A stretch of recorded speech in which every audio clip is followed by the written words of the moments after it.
तो कहानी शुरू होती है एक छोटे से शहर से और ये वक्त 1860 का था। हम जंगल के बीच एक घर को देखते हैं। इस घर में फ्लोरेंस नाम की औरत अपने 3 बच्चों के साथ रहा करती थी। एक दिन मौसम बहुत खराब था, जैसे कि वक्त 1860 का है। उस वक्त लाइट भी नहीं हुआ करती थी, इसीलिए ये लोग मोमबत्ती का ही इस्तेमाल किया करते थे। आज भी फ्लोरेंस अपने कमरे में अपने तीनों बच्चों के साथ बैठी थी। अचानक से उसे नीचे जाना पड़ता है। तभी वो देखती है उसके पीछे कोई चीज थी जो सफेद कपड़ा ओढ़े खड़ी थी। परेशान वो तब होती है जब वो सफेद कपड़ा उसके बच्चों के कमरे में जा रहा था। वो डर जाती है। फ्लोरेंस जब उसका पीछा करती है तो उसे कोई भी नजर नहीं आता, लेकिन जब वो अपने बच्चों के कमरे में आती है तो वहाँ से उसका बेटा गायब था। ये अपनी बेटी से पूछती है। वो बताती है कि उसको ब्लैक मैन ले गया। उसे लग रहा था कि उसकी बेटी ऐसे ही उसे डरा रही है। जब ये अपने बेटे को ढूंढने नीचे जाती है, नीचे ये अपनी नौकरानी से अपने बेटे को ढूंढने का कहती है। तभी उसे अपने बच्चों के कमरे से दोबारा से आवाज आती है। जब ये कमरे में जाकर देखती है तो वहाँ पर इसे अपना कोई भी बच्चा नहीं मिलता। ये काफी डर गई थी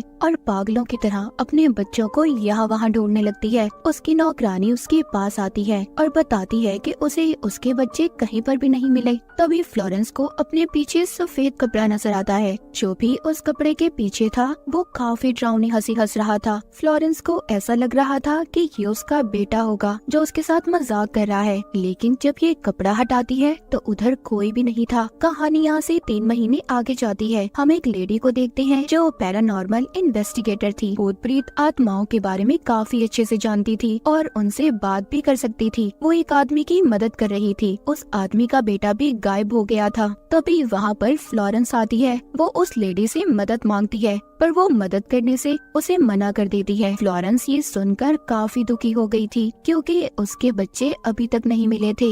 हम वहाँ पर एक और लेडी को देखते हैं जिसका नाम कैली था। वो भी एक पैरानॉर्मल इन्वेस्टिगेटर थी, पर उसके तरीके कुछ अलग थे। वो फ्लोरेंस से पूछती है कि वो क्यों आई है, तो वो बताती है कि 3 महीने पहले मेरे बच्चे गायब हो गए थे और अब मुझे लगता है कि मेरे घर में कोई साया किसी आदमी की आत्मा है और उसका नाम नर्सरी मैन बताती है। वो बताती है कि मेरे बच्चे उस साय को किसी नाम से बुलाते थे। जब उन्होंने मुझे बताया तो मैंने अपने बच्चों की बातों पर यकीन नहीं किया, मगर अब मुझे यकीन हो चुका है कि वो आत्मा मेरे बच्चों को अपने साथ लेकर गई है। न जाने मुझे क्यों ऐसा लगता है मेरे बच्चे अभी भी जिंदा हैं, क्योंकि एक अजीब डरावनी हंसी के साथ साथ मुझे मेरे बच्चों की हंसी भी सुनाई देती है और मुझे अपनी छोटी बेटी के रोने की आवाज भी। ये सुनकर कैली उसकी मदद करने के लिए तैयार हो गई थी। अगले दिन ये उसके घर जाती है। फ्लोरेंस ने अपने घर के सारे शीशे कपड़े से ढके हुए थे क्योंकि वो आत्मा उसे शीशे में नजर आती थी। कैली वहाँ से जब एक शीशे से कपड़ा हटाकर देखती है तो उसे कुछ भी नजर नहीं आता। यहाँ पर हमें पता चलता है कि ये घर फ्लोरेंस के हस्बैंड का खानदानी घर था और कुछ सालों पहले इसके हस्बैंड की भी मौत हो गई थी। कैली उससे पूछती है कि तुम्हें अपने बच्चों की आवाज कहाँ पर सबसे ज्यादा सुनाई देती है। वो उसको बच्चों के कमरे के बारे में बताती है। कैली यहाँ पर अपने डॉसिंग रॉड निकालती है। ये वो रॉड थे जिनकी मदद से आत्माओं से बात कर सकते थे। कैली जब बच्चों के कमरे में आती है तो उसे महसूस होता है जैसे उसे किसी ने थप्पड़ मारा हो। कैली फ्लोरेंस के बच्चों से कहती है, क्या तुम लोग इधर हो? अगर हो तो तुम मुझे अपने होने का एहसास दिलाओ। तभी वहाँ पर ABC वाले ब्लॉक्स आकर नीचे गिरते हैं। वो लफ्ज बना रहे थे, हियर, यानी कि हम यहाँ पर हैं। तभी उसके हाथ में जो रॉड थे वो गर्म हो जाते हैं, जिससे उसके हाथ जल गए थे। इसके बाद हम कैली के घर को देखते हैं। वहाँ पर उसका बेटा भी था। वो अपने बेटे को फ्लोरेंस के बारे में बताती है कि उसे मेरी मदद की जरूरत है और अपने बेटे से कुछ किताबें भी लाने का कहती है। उसका बेटा कैली को फ्लोरेंस का खत देता है जिसमें फ्लोरेंस ने लिखा था अब वो अपने घर में नहीं रहना चाहती और उस घर में रहकर इसे अपने बच्चों की याद भी आती है और जो कुछ भी उसके घर में कैली के साथ हुआ वो उसे भी यही कह रही थी कि इस केस से दूर रहो। लेकिन कैली ने इस बात को ठान लिया था कि वो इस केस को हल जरूर करेगी।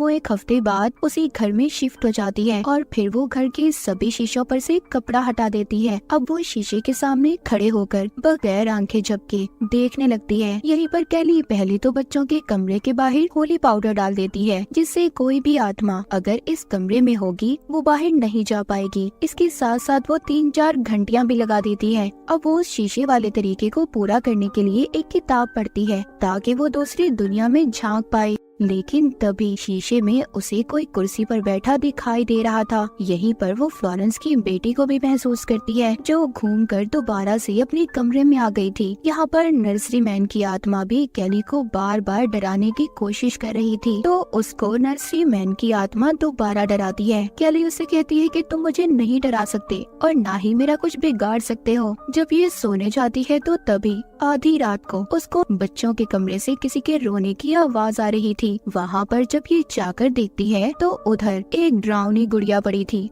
अगले दिन कैली जब शीशे के सामने अपनी गर्दन को देखती है, उस पर अजीब से निशान थे और वहाँ पर ब्लॉक्स भी पड़े थे जिनसे लिखा था आई कैन, मैं कर सकता हूँ। जिसके बाद कैली बच्चों के कमरे के बाहर अब कुछ कॉइन्स, सिक्कों को भी रख देती है ताकि वो आत्मा उसे कोई नुकसान न पहुँचा पाए। उसको नर्सरी मैन की बनाई हुई एक ड्राइंग भी मिलती है जिसके पीछे ए लिखा हुआ था। एक दिन कैली का बेटा उसे खत भेजता है क्योंकि उसे एक बुरी औरत के बारे में पता चला था जो काफी वक्त पहले इसी घर में रहा करती थी, जो अब फ्लोरेंस का था। इसीलिए अपने बेटे के बताने पर कैली उस बुरी औरत से मिलने चाहती है। वो बुरी औरत उसे बताती है कि मैंने उस घर में किसी की आत्मा को महसूस किया है और कई बार शीशे में भी देखा है। इस बात को 70 साल हो गए हैं, पर आज भी मुझे उस आत्मा से डर लगता है। वो औरत बताती है इसी आत्मा ने मेरे भाई को भी गायब कर दिया था और मेरा भाई आज तक नहीं मिल पाया, जिसके बाद हमने उस घर को छोड़ दिया, नहीं तो वो मुझे भी मार देता। बातों बातों में कैली के हाथ से नर्सरी मैन की ड्राइंग गिर जाती है जिसे उस बुरी औरत ने पहचान लिया था, क्योंकि इस ड्राइंग को उस औरत के भाई ने ही बनाया था जो गायब हो गया था। वो बताती है कि मेरे भाई ने जब सबको इस बारे में बताना चाहा तो किसी ने भी उसका यकीन नहीं किया। कैली उस बुरी औरत से पूछती है क्या इस आत्मा को रोकने का कोई रास्ता नहीं है। बुरी औरत कहती है नहीं, 7 साल पहले भी मेरे पास एक आदमी आया था जो उसी घर में रहता था और उसके बच्चे भी गायब हो गए थे। वो भी मेरे पास मदद मांगने आया था। और यहाँ पर हमें पता चलता है बुरी औरत जिस आदमी के बारे में बात कर रही थी वो कोई और नहीं बल्कि फ्लोरेंस का हस्बैंड था। फ्लोरेंस के बच्चे तो 3 महीने पहले गायब हुए थे, तो उसका हस्बैंड 7 साल पहले अपने बच्चों के लिए इस औरत के पास क्यों आया था, ये हमें आगे जाकर पता चलेगा। जाते जाते कैली को बुरी औरत एक हैरान कर देने वाली बात बताती है कि उस आत्मा ने मुझे निशान दिया था, जिसके बाद वो हर उस इंसान को मार देती है जिसे निशान देती है, पर मैंने उस घर को छोड़ दिया, तभी मैं जिंदा हूँ। जब कैली उसे अपना निशान दिखाती है तो वो बुरी औरत कहती है तुम्हें जल्द ही उस घर को छोड़ना होगा,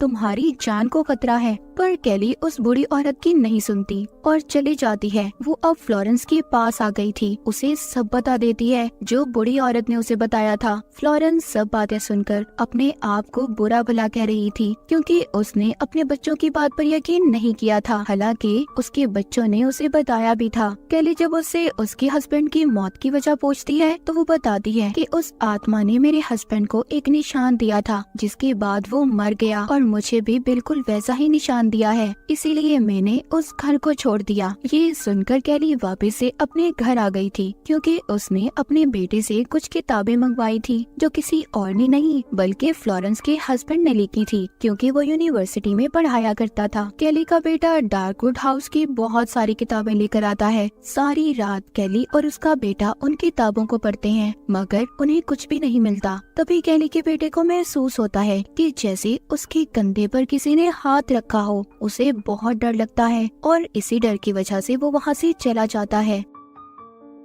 असल सच्चाई कैली को तब पता चलती है जब वो वहाँ पर फ्लोरेंस के हस्बैंड की लिखी हुई किताब पढ़ती है। फ्लोरेंस का हस्बैंड बचपन से ही उसी घर में रहा करता था। वो आत्मा उसको बचपन में भी डराया करती थी, मगर जब वो बड़ा हुआ और उसकी शादी हुई तो वो आत्मा यानी कि जिसको नर्सरी मैन भी कहते थे, उसने उसके बच्चों को गायब कर दिया। फ्लोरेंस के हस्बैंड ने फिर दूसरी शादी की जिससे उसके पास 2 बच्चे थे। इस बार फ्लोरेंस का हस्बैंड उस आत्मा का सामना करने के लिए तैयार था, मगर इस बार भी उसके बच्चे गायब हो गए। फिर उसने फ्लोरेंस से शादी की, यानी कि फ्लोरेंस उसकी तीसरी बीवी थी। इस बार भी वो उस आत्मा का मुकाबला करने के लिए तैयार था, मगर इससे पहले वो खुद ही मर गया और फिर फ्लोरेंस के बच्चे गायब हो गए। कैली ये सब जानने के बाद बच्चों के कमरे में जाती है, जहाँ पर वो नर्सरी मैन की आत्मा आकर उसे दोबारा से डरा रही थी। जब ये सब बातें जाकर कैली फ्लोरेंस को बताती है तो वो बहुत रोती है और काबू में भी नहीं रहती। इस वजह से कैली उसे हॉस्पिटल में दाखिल करवा देती है।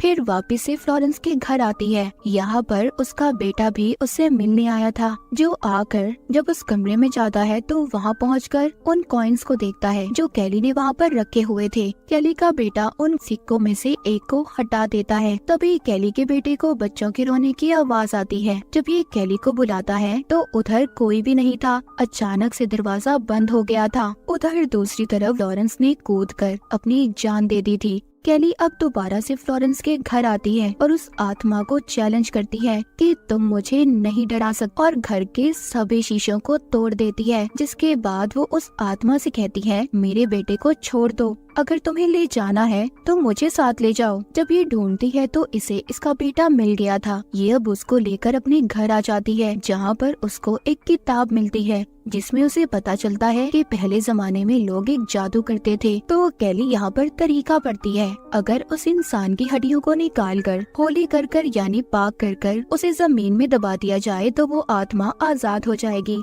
ये जानने के बाद कैली अब दोबारा से फ्लोरेंस के घर में जाती है। कैली को ढूंढने पर वो निशान मिल गया था। उसको उस कमरे में से खोपड़ी मिलती है जिसको ये दफनाने के लिए अपने बेटे को दे देती है। मगर जैसे ही ये वहाँ से जाने लगती है, वहाँ पर कोई आत्मा आकर कैली को बेहोश कर देती है। फ्लोरेंस के घर में आग लग गई थी, मगर कैली का बेटा उस खोपड़ी को बाहर ले जाकर मिट्टी में दफना देता है। जिसके बाद कैली के पास हम एक आदमी को देखते हैं जो उसको हाथ देकर उठा रहा था। बाहर कैली का बेटा अपनी मॉम को देख रहा था जो उसे अपनी तरफ आने का कह रही थी। जब ये अपनी मॉम कैली का पीछा करता है तो इसे वहाँ पर कैली की लाश मिलती है। जी हाँ, कैली मर चुकी थी और उसका बेटा उसे उठाकर रोते रोते अपने साथ ले जाता है। यहाँ पर जिसने भी उस आत्मा का सामना करना चाहा वो अपनी जान से गया, मगर उसने मरते मरते उस आत्मा को हमेशा के लिए खत्म कर दिया था। लेकिन बदले में उसने अपनी जान गंवा दी। और जिस आदमी को हमने देखा था जिसने कैली को हाथ दिया था, उसके हस्बैंड की आत्मा थी जो कैली को अपने साथ लेने आई थी। और इसी के साथ ये कहानी यहीं पर खत्म हो जाती है।